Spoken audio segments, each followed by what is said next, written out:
We had 2 people do usability testing for a resource management tool. One tester was a UBC employee who had used LOCR as an admin from the Canvas side as well as the instructor end. The other user was a UBC student for 4 years that used LOCR as a student and now also uses it as an employee from the admin side. They were given background on the project assignment, our proposal for our new LOCR website, and what we were hoping to improve on for the current resource management system.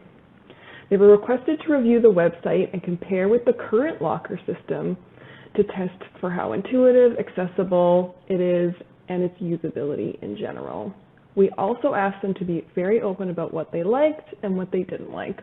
I'll start with what they thought we could improve on.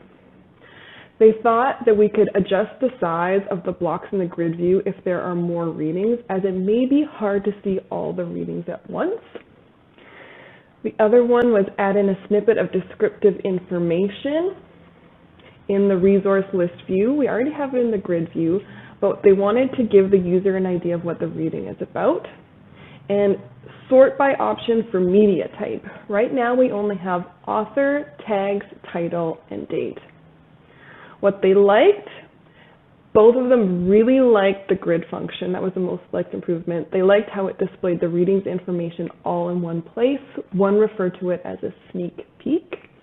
The second was the increased media options and the ability to differentiate between them, specifically the tags that allows users to group similar items, more intuitive icons, and the hover option on the icons to explain what type of media it is.